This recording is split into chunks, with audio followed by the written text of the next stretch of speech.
field, anthropology, we're primarily concerned with the study of people and relationships. That means that we look at things like how people make meaning in their lives, how they construct their relationships with others, and how the broader societal structures that exist, all of which people designed, of course, impact their life chances. When it comes to chocolate, there are many such relationships to consider. This is exactly why I've come to love the study of this topic. But in the popular imagination, we tend to mythologize about these relationships, and we do it like this. On one side of things, we might imagine farmers, if we imagine them at all, and we tend to imagine them as happy people living in exotic locations, growing abundant, delicious cacao. Their cacao somehow then magically makes its way to the Willy Wonkas of the world, these eccentric geniuses in their factories, creating the delightful treats that we all love to eat. And then, of course, we imagine consumers, the people eating chocolate. And most stereotypically, we imagine consumers as women eating chocolate alone and being aroused by the experience. But what we do when we romanticize in this way is we neglect the real factors of production and consumption in cacao and chocolate, which are in fact vastly unequal. And let's look at some numbers to try to get a sense for that. Chocolate is a $100 billion per year business, and if we compare production and consumption, we see that there is a great divide. Approximately 73% of all chocolate is being consumed in Europe and North America, whereas approximately 72% of all cacao is being produced in West Africa. Africans themselves are consuming only about 4% of the world's finished chocolate products. So clearly, there's an inequality between production and consumption here. In addition, chocolate reflects an example of a highly concentrated value chain. And by that I mean, if we look at the companies that control much of the market share, they're highly concentrated. 5 companies, Mars, Kraft, which is now owning Mondelez and Cadbury, Nestle, Ferrero, and Hershey, account for more than 50% of the world confectionery market share. 4 companies, Callebaut, Cargill, Blommer, and Samoa, account for almost 75% of the world market share. And 2 countries, Cote d'Ivoire and Ghana, are producing 60% of the world's cacao. There's massive concentration throughout this value chain, and what's happening is that power and wealth are out of balance, and value share is not making its way to particular parts of that value chain. Squeezed the most by this concentration are farmers, and we can consider the numbers. In the 1980s, the average figure cited is that farmers were netting about 16% of the retail profits from chocolate products. Today, they're getting more like 3 to 6%. And this plays out in striking relief in their incomes. A report from 2015 estimates that Ghanaian cacao farmers are making about 84 cents per day, and Ivorian farmers are making about 50 cents per day. This puts them well below the World Poverty Index of $1.90 or $2 per day. And it leads to many serious problems in their communities. For one, the average age of farmers in cacao production in West Africa is about 50 years old. And when surveyed, farmers indicate that they are uninterested in seeing their children go on to continue to produce cacao. And so this is putting the future of farmers at risk, as well as the future of cacao and chocolate. What happens when farmers are squeezed in this way too is that pre-existing inequalities in their communities are exacerbated. And so what we've seen is that women, children, and underrepresented minorities like migrant laborers continue to struggle in this space and actually experience this inequality disproportionately. One of the most extreme symptoms of this is what was uncovered in the late 1990s in West African cacao production, the worst forms of child labor. And these are defined by the International Labor Organization in a variety of different ways, but we're concerned with 2 today. The first is child slavery, and this is when children are trafficked from one place to another and forced to work without pay. They are unfree. The other is hazardous work, and this is typically carried out by children living on family farms, working with their relatives, but who are struggling as a result of carrying heavy loads, being engaged or exposed to agrochemicals. They're otherwise engaged in work that is physically injurious to their developing bodies. We know how we got here. We know, for example, that the history of cacao is laden with forced labor practices. The Spanish, early on in the encomienda system in Mesoamerica, forced indigenous laborers to produce cacao, and they literally extracted wealth in the form of cacao beans, the money that grew on trees, from those populations. As disease led to demographic collapse of indigenous populations, European powers switched to the triangular Atlantic slave trade, where they led with systems of private land ownership on land that was worked by African chattel slaves. And what's so important to remember is that much of what these African slaves were growing are what we know today as drug foods, things like sugar and rum, tobacco, coffee, tea, and cacao, luxuries that became massively popular in Europe and North America, and that became democratized as a result of these unacknowledged laborers. Even after abolition, forced labor was a problem in cacao production, and one particularly poignant example comes from the Cadbury Company in Britain. In the early 1900s, Cadbury, a Quaker-owned chocolate company, was famed for having created a factory village that was utopian almost. And you can see on the left side of this image, young women, factory workers, enjoying a clean and safe space to live their lives. On the other side of this image, what you see is an Angolan man who has been detained and will be moved to Sao Tome, where he will be put to work as a slave on cacao plantations in Sao Tome and Principe. And this is exactly where Cadbury was sourcing its cacao at the same time as it was building this utopian factory village. Though Cadbury divested from Sao Tome and Principe in the 1910s, slave labor continued there until the 1960s. And so we shouldn't be surprised, perhaps, that we continue to encounter these extreme examples of inequality and abuses in labor. And we should remember that these are problems that are man-made. They are born of the relationships that we have set up around these value chains.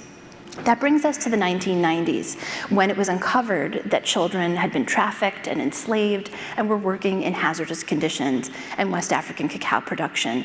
And this is one of the most iconic images that you see here that came out of the media outrage that followed from this. All sorts of things that people said, like M&Ms have been ruined forever. This was something that put companies in a spot where they were found that they were at risk of consumer boycott or lawsuits, and that prompted a lot of activity and responses. But one thing that came out of it was another distortion of how we understand the value chain. And I think that many of us have probably been guilty of speaking in these terms at some point in time. My students and I certainly do in our classes. For one, we might imagine that extreme consumerism is at the top of the supply chain. And this is where consumers are run amok. They don't care about their products. They just want them cheap, and they want lots of them. Another is imagining large chocolate companies as evil big chocolate, companies that are uninterested in anything but their bottom line. They're seen to be enabled by corrupt national governments that don't protect their citizens.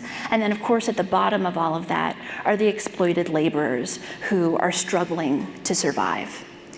Now, these kinds of negative caricatures come about for a reason. They come about because of the losses of trust that occur in the value chain. They come about because there are trends that people identify that are negative.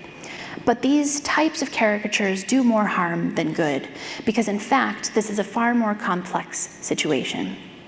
Consider the West African context, for example. Ghana and Cote d'Ivoire became attractive places to source cacao as a result of the fact that labor was cheap there. It became an essential way of sourcing cacao to seek it out with cheap labor conditions. And what happened is that farmers on smallholder farms turned to unacknowledged family labor to keep their costs low. And that meant that husbands, wives, and children were working together, and that they, in turn, were making their countries very attractive places to source cacao. Beyond this, when very normal things happened in family lives, the existing inequality was exacerbated by the squeeze that farmers have been feeling over the past decades. And that means things like when women lose a husband, they become a widow or they're divorced, they are then responsible for the care of children. Women at the same time are less likely to own land, to have access to capital to invest in that land, to have access to agricultural extension services, to be in leadership positions in farmer cooperatives. And so they then experience that inequality disproportionately. This makes it more likely that children will become involved in hazardous work. And so really what we're facing here is structural inequality. We're looking at inequality in international trade and business, especially in relation to consumption, but we're also looking at national, community, and household level inequality in production. And that's why those negative caricatures of supply chains are not as helpful, because we need to be able to get at more of the complexity that exists in this sector. There have been a number of interventions, a really astounding amount of activity since the early 2000s in trying to address and eradicate these labor abuses. The first is the Harkin-Engel Protocol, which in 2001 was signed as a multi-stakeholder agreement between the United States government, 8 heads of major chocolate companies, and a variety of other stakeholders involved in the cacao sector. And while it has struggled over time, it set an ambitious deadline of 2005 to eradicate all of these labor problems, and has needed to extend it first to 2008, then to 2010, and now to 2020. It has stimulated an enormous amount of action. Born of the Harkin-Engel Protocol was the International Cocoa Initiative, which is an NGO that has been designed as a clearinghouse for best practices in addressing worst forms of child labor. The International Cocoa Organization, too, has, with multiple stakeholders, developed a global cocoa agenda that we'll begin to see reports from over the next year or two. US and European governments have been very involved in legislating, as we've just seen in Michael Sheridan's talk, and the Ghanaian and Ivorian governments have also played a very important role in all of this by defining what labor abuses look like, by altering the ways in which their national marketing boards operate, by changing farm gate prices that farmers have access to. But there are still some things that could use improvement. For example, as of right now, there is a lack of consistent price-setting mechanisms that are in any way linked to living income that's necessary for farmers. In addition, and this is a really big and thorny subject that we have to get better at addressing, many of our trade agreements, internationally speaking, are set up unequally with tariff barriers that cause so-called developing countries to prioritize the production of primary raw materials rather than finished products, ultimately leaving them underdeveloped or unable to change the economic system in which their producers live. Beyond this, we've seen a variety of voluntary corporate social responsibility actions. One in particular is the World Cocoa Foundation's Cocoa Action Program, founded in 2014, that aims to serve 300,000 farmers in West Africa by 2020. And they're doing this in a variety of ways, and they're focusing on women and children in particular. And of course, you can see here examples of other large sustainability programs.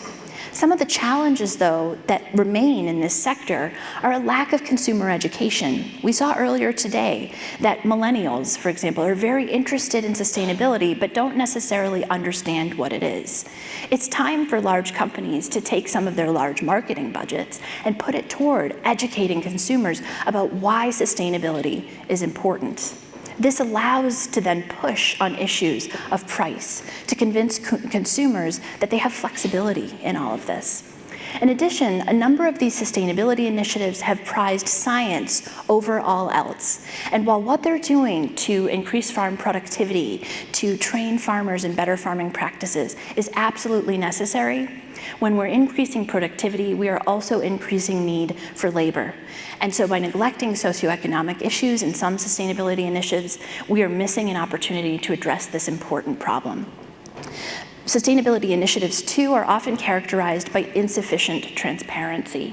And this is sort of a double-edged sword, whereby companies are not sharing lessons learned with one another and thereby reinventing the wheel. And they're also undermining their credibility because third parties can't come in and evaluate the impact of what they're doing. We've also seen a proliferation of certifications in West African cacao production. And these certifications have led to a number of important standards changes, standards collaboration, strengthening of farmer organizations, but also to challenges. One is the research is increasingly showing that the premiums offered by standards bodies are too low to make a significant difference in farmer livelihoods and to address these serious labor problems that exist. There are also trade inefficiencies, and we keep hearing things like farmer organizations saying, our organization is now doubly or even triply certified, and we're unable to access enough market to sell all of our cacao as certified cacao. We're also hearing from buyers that they're unable to access enough certified cacao to completely certify their supply chain. So this is another tension that needs improvement. Civil society organizations, too, have been enormously important in this space. And these are organizations like Oxfam, Make Chocolate Fair, Free the Slaves, Stop the Traffic, and the Voice Network that have done a great deal to educate, to hold different corporate social responsibility programs accountable, and to otherwise have conversations in this sector. However, there are still challenges. For one, often their education is targeted very specifically, for example, to consumers. And it is important, as I've seen as an educator, to educate people throughout the supply chain. And this includes people in industry. As expert as they might be, the complexity of these problems requires interdisciplinary expertise. In addition, consumer organizations can run the risk of oversimplifying their proposed solutions by suggesting things like, all you need to do to avoid labor abuses in cacao is avoid cacao that is sourced from West Africa. This is a vast oversimplification. In fact, the reason I'm able to focus on Ghana and Cote d'Ivoire today is because these are the countries about which we have the most information. An absence of empirical evidence of labor problems in other cacao growing regions is not actually an absence of those labor problems. And by stigmatizing a place, we are actually undermining the very good work that is being done there. Probably the best solutions to these labor problems will come out of the West African context. Finally, farmer organizations have begun to proliferate and strengthen in recent years. One in particular is the International Cocoa Farmers Organization, which is a very important consortium that brings together representatives of hundreds of thousands of cacao farmers globally. But what this organization reports is that they are still slow to be invited to multi-stakeholder collaborations, and in fact, they've gone so far as to plan separate events from existing World Cocoa Conferences because they do not feel that they are adequately represented. Now, obviously, there's been a lot that is happening, a lot of activity. I hope that some of this is encouraging to hear about. One of our biggest metrics that we can look to is this extreme symptom of child labor. We can look and see, has this improved? Have things gotten better? And unfortunately, what we found that in the past several years is that the instances of estimated children involved in hazardous work in Ghana and Cote d'Ivoire have actually increased by 18%. This is after 15 years, hundreds of millions of dollars of investment in this problem. And what's really going on is that these problems are bigger and more complex than their proposed solutions yet are. And also that these solutions are treating the symptoms, but not the disease. And the disease is this vast inequality that exists in the value chain around production and consumption. I don't think that there's need to despair, however, because there's much that we can do. And based on a meta-analysis of what's been done, I have 5 recommendations for things that do work and that merit more attention and more energy. First, multi-stakeholder collaboration is essential in this space, and this needs to be truly multi-stakeholder, where all parties are invited at the beginning, and that especially includes farmer organizations. Transparency also works, and the best programs that exist in this space are those that are transparent, that are open to critique, that are sharing the lessons learned, even sharing what failed in their work. Grassroots approaches, too, are enormously significant, and more evidence is showing that farmer communities are those best equipped to help one another. In other words, farmers are experts on their own lives. We need to listen to them and then work with them to create the conditions for them to succeed. Sustainability that gives equal play to social, economic, and environmental grounds will also be essential moving this forward. And ultimately, taking shared value and responsibility seriously will help us to begin to address these labor issues. And I'd like to conclude with this thought. In several years of studying especially fine cacao and chocolate, and as 3 years as a member of the Specialty Coffee Association, where I've learned an immeasurable amount, it's become clear that we are expert in changing people's relationships with commodities. We're able to say to people, why don't we care about quality at different points in the value chain? Or why don't we have some flexibility on price? These are things that we've shown are possible and that we can do effectively. The question is, can we now take this a step further and insist that we change the institutions, the policies, and the attitudes that allow these types of inequalities to persist in the supply chain? I'd like to think that we can, and I think that we'd be much better off working together than by working alone. Thank you.